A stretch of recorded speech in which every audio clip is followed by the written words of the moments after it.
तो आज हो रहा है जो वेडिंग में वो लोग गाना गाने के लिए आउटफिट पहनने वाले हैं उसका सिलेक्शन। उसकी मॉम बोलती है तुम्हारे पर ये क्लीन लुक कितना अच्छा लग रहा है दोनों पर। और ये पेस्टल कलर का आउटफिट भी कितना अच्छा लग रहा है और फैंसी मिनी आउटफिट भी कितना अच्छा लग रहा है। तुम दोनों बिल्कुल प्रिंस और प्रिंसेस लग रहे हो। और वो लोग तय करने लगते हैं क्योंकि ये वेडिंग में होने वाला है तो मुझे लगता है फैंसी कपड़े ज़्यादा अच्छे होंगे। और तब से ही बोलने लगती है जेहा को, ये वेडिंग है कब यार? ऐसा लग रहा है टाइम इतना स्लो स्लो जा रहा है, मुझे तो ये टॉर्चर लग रहा है। और जेहा बोलता है कि हमने पहले ही कह दिया कि हम गाने वाले हैं, तो इतना नखरा नहीं करते और बस वो जैसा कह रही वैसे करते जाते हैं। और जेहा बोलता है कि मैंने तुम्हारी मॉम को इतना खुश कभी नहीं देखा। तब सई बोलती है मैं जानती हूँ, मैं आज भी उन्हें देख रही थी, वो गाड़ी में गाना गा रही थी। और ये तुम्हारे लिए भी बहुत मुश्किल होता होगा। मुझे लगता है तुम भी चाहते होगे कि ये जल्द से जल्द ख़त्म हो जाए। तभी सेई की छोटी बहन बोलती है तुम दोनों को देखकर किसी की याद आती है मुझे, एक क्रिमिनल कपल की। सेई चिढ़कर बोलती है बिल्कुल नहीं। अब तभी उसकी मॉम बुलाने लगती है देखो इस कपड़े को। और वो लोग बोलते हैं कितना अच्छा लग रहा है। और तब सेई की छोटी बहन बोलती है हाँ ये तो तय हो गया, तुम दोनों फ्रॉड हो मिलकर। और और हम देखते हैं जो जिमिन है वो सेई का नंबर सेव कर रहा है और नाम तो आप देख सकते हैं क्या उसने लिखा है। और तब जिमिन की बहन बोलती है तुम्हारा जो फ़ोन है वो बार बार रिंग कर रहा था, क्या बात है, वो वही लड़की है क्या जो बार बार आती है यहाँ पर? और आगे उसकी जो बहन है वो बोलती है कि ऐसा लग रहा था तुम जानबूझ के इसके फ़ोन को नहीं उठा रही थी, क्या तुम्हारे बीच में झगड़ा हो गया है? वो मुझे अच्छी लड़की लग रही थी और पता नहीं क्यों मैं ऐसा लग रहा है कि मैं उसे जानती हूँ, कहीं पर देखा है मैंने उसे। और तभी जिमिन बोलता है मैं देख लूँगा, तुम अपना काम करो। और तब उसकी जो बहन है वो बोलती है फिर से कोई ऐसी चीज़ मत करना जिमिन, क्या तुम वापस से उस लड़की के साथ खेलने की कोशिश कर रहे हो? क्या तुम्हें कुछ पता भी है उसके बारे में? और जिमिन बोलता है ऑफ कोर्स, वो अभी पढ़ रही होगी और जैसा कि उसने कहा था वो अभी लोग दोनों पढ़ ही रहे होते हैं और ट्विटर उनकी आई रहती है। और जब वो लोग बाहर निकलते हैं तब सेई के मॉम का कॉल आता है, वो बोलती है कि बारिश हो नहीं रही है और मैं जेहा के साथ में ही हूँ तो तुम्हें चिंता करने की कोई ज़रूरत नहीं है। पर बादलों को देखकर लग रहा है कि कुछ तो गड़बड़ है। मुझे लगता है मुझे लाइब्रेरी ना रख के सीधा घर पर आना चाहिए। और वो बोलती है मैं खुद से घर पर आ सकती हूँ। और वो वही सोचने लगती है कि जिमिन उसका कॉल क्यों नहीं उठा रहा है, वो अजीब तरह से बर्ताव कर रहा है। और जाते-जाते वो जेहा के बैग को पकड़ लेती है और बोलती है कि भूलना मत, आज रात को 10 बजे हम लोग डिनर के बाद प्रैक्टिस करेंगे। तब वो बोलता है ठीक है मैम। और तब से ही बोलने लगती जेहा को तुम्हें छतरी लेकर आनी चाहिए थी, देख रहे नहीं हो बारिश होने वाली है। तब जेहा बोलता है कि नहीं होने वाली है और वहाँ पर ट्विटर उनकी देखकर उन मुस्कुरा रही है और सोचती है कि ये लोग दोनों आजकल ऐसे लग रहा है कि इन दोनों की बन रही है। और तब वो देखती है कि जो जेहा है वो भागकर वापस आ गया उस कैफ़े में और बोलता है कि मुझे मदद चाहिए आपकी मैम, प्लीज़ मुझे एडवाइस दीजिए। और जेहा और सेई दोनों ही बैठ गए मेज़ पर। वो लोग तैयारी कर रहे हैं अपनी जो वेडिंग सॉन्ग है वो गाने वाले हैं उसकी। और वो लोग दोनों सॉन्ग चूज़ कर रहे हैं अभी। और तब जेहा बोलता है हमने कहा था कि हम 30 मिनट के अंदर चूज़ कर लेंगे, उसके बाद स्टार्ट करेंगे गाना। तब वो बोलती है इतनी आसानी से कैसे चूज़ कर सकती हो तुम? शादी का मामला है। और वो अभी भी जिमिन को ही मैसेज कर रही है। और वो जेहा से सवाल पूछती है, हे जेहा, अगर कोई तुमसे रोज़ कॉन्टैक्ट करता है मगर अचानक से वो बंद कर दे तो करना, ऐसा क्यों होता है? तब जेहा बोलता है शायद वो बिज़ी हो। तब सेई बोलती है तुम क्या करते अगर तुम मेरी जगह होते तो? और तब जेहा बोलता है मैं उन्हें अपने हाल पर छोड़ देता या फिर मैं उनसे पर्सनली मिलने जाता। तब वो बोलती है पर्सनली मिलने? हाँ, मैं भी जा सकती हूँ। मुझे ऐसा क्यों लगा अगर वो मुझे जवाब नहीं दे तो मैं जा नहीं सकती उससे मिलने, मैं जा सकती हूँ खुद ही। और तब जेहा बोलता है तुम उस नए क्रश के बारे में बात करी ना? तो वो बोलती हाँ, तुम मेरे साथ चलना, तुम साथ में रहोगे तो मॉम को शक भी नहीं होगा। और साथ ही हम आज जो सॉन्ग हम प्रैक्टिस नहीं कर पाए वो भी देख लेंगे। प्लीज़ मान जाओ, वैसे भी शादी के बाद मैं यहाँ पर तुमसे कुछ माँगने नहीं वाली हूँ। और तब जेहा सोचता है मुझे नहीं लगता ये आखिरी बार होने वाला है। तभी उसकी मॉम एंटर करती है और बोलती है कैसी चल रही है तुम लोग की पढ़ाई? प्लीज़ खा लो। और उसकी मॉम देखती है और शॉक हो जाती है और बोलती है ऐसे ही मेहनत करते रहो। सॉरी सॉरी, मेरा मतलब है ऐसे ही रहते रहो। नीचे आ जाना अगर तुम्हें स्नैक्स खाना हो।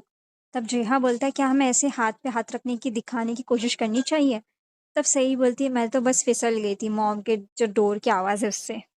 अब जब मॉम जा चुकी हैं तो क्या बोलते हो, चलोगे तुम मेरे साथ?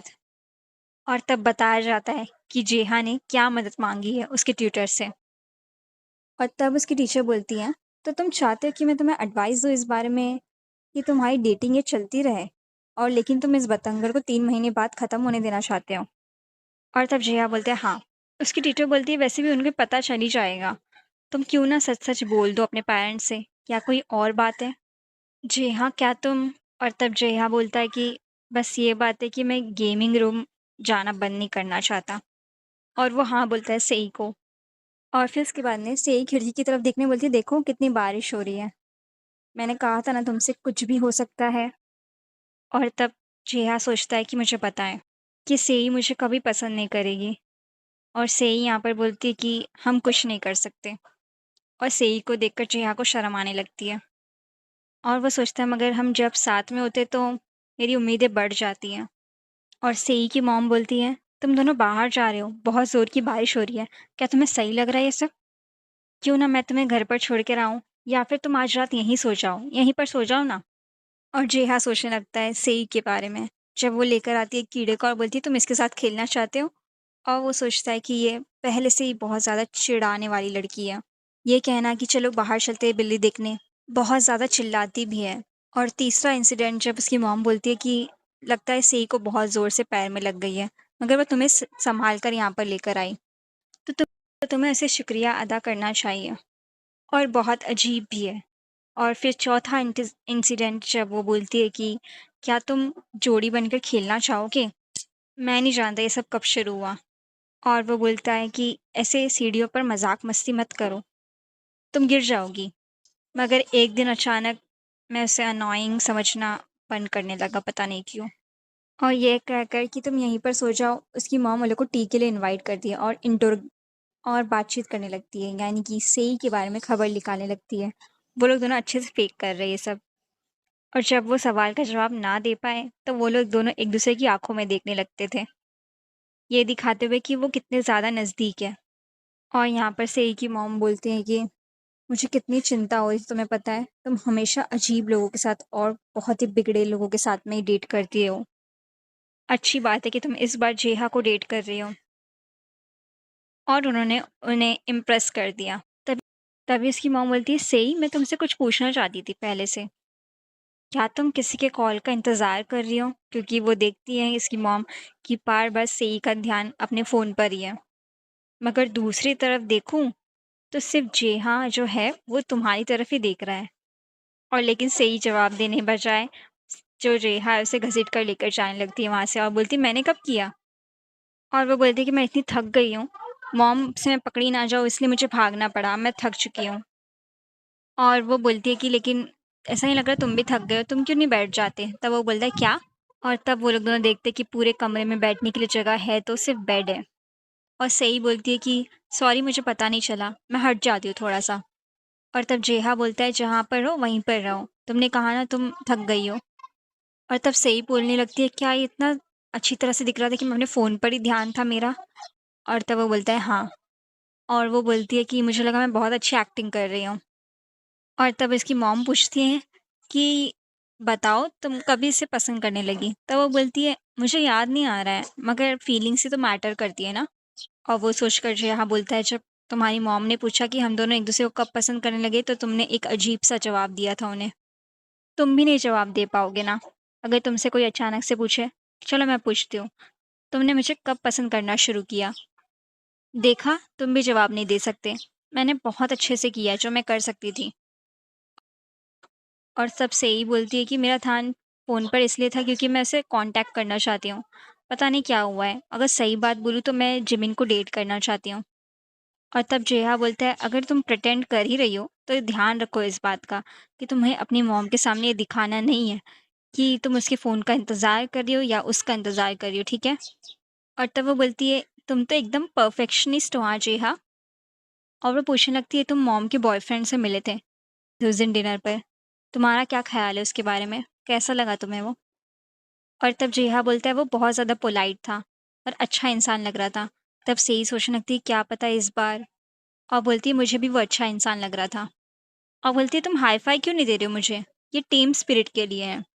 और तब से ही उस पर गुदगुदी करने लगती है और बोलती है, "लगता है तुम्हारी जो पाम है, वहीं पर तुम्हें गुदगुदी महसूस होती है। और अपने प्रॉमिस को भूलना मत, हम कल जिमिन से मिलने जा रहे हैं।" मगर जेहा को गुस्सा आ रहा है। एक ही जगह पर दो अलग-अलग ख़्याल, इन दोनों का क्या होगा? सेई स्कूल में आ गई है और सोचती है मौसम कितना अच्छा है आज। और तब वो जेहा को नोटिस करती है। कोई इससे बोल रहा है कि अगर तुम नहीं होते तो बहुत ज़्यादा यहाँ पर ट्रबल हो जाता। और जेहा बोलता है कि ऐसी कोई बात नहीं है, अगली बार भी आप मेरी मदद ले सकते हैं। और तब सेई सोचने लगती है कि आज तो ये स्माइल कर रहा है, कल तो ये बहुत ज़्यादा नाराज़ लग रहा था। और वो लोग दोनों की नज़र मिलती है जब वो नीचे से आता होता है। और वो दोनों लेकिन अपने रास्ते पर निकल जाते हैं। सेई सोचती है कि ऐसा लगता है हम दोनों एक रात के बाद अजनबी हो गए, लेकिन हमेशा से ही हम लोग ऐसे ही स्कूल में रहे हैं। मगर फिर भी मुझे लगा हम लोग पहले से ज़्यादा क्लोज़ हो। क्या ये अभी भी मुझे उतना ही अनोइंग मानता है? और तब जिहा पलटता है और बोलता है, क्या तुम्हें किसी मदद की ज़रूरत है? तब बोलती है, बाहर मिलना मुझे, जो हमारे होमरूम टीचर है उन्हें कुछ बात करनी है। तब वो बोलते, तुम इसे रख कर भी बोल सकती थी। तब वो बोलती है, लेकिन मैं नहीं बोल सकती क्योंकि जो लोग हैं वो अजीब तरह से बर्ताव करते हैं। और तब वो उसे लेने लगता है। तब वो बोलती, थैंक्स, मगर तुम तो कहीं और जा रहे थे ना? मैं जानती हूँ तुम्हें मुश्किल होगी, मगर ये प्लीज़ कर दो, क्योंकि हम लोग दोनों बहुत ज़्यादा करीब है ना। तब जेहा बोलता है, हाँ। और लगता है जिमिन मिल गया उसे। और तभी से ही इंट्रोड्यूस कराती है उन्हें। और तब उसकी दोस्त बोलने लगती है, क्या ये सच में यही है? तब वो बोलती है, उसकी दोस्त, मुझे लगा वो रॉकस्टार होगा। तब वो बोलती है, नहीं नहीं, वो कैश काउंटर पे है ना, वो वही है। और तब जो जिमिन है वो जाकर अपना काम करने लगता है। और उसे देखकर सेई सोचती है, क्या? पता नहीं सेई क्या सोच रही है।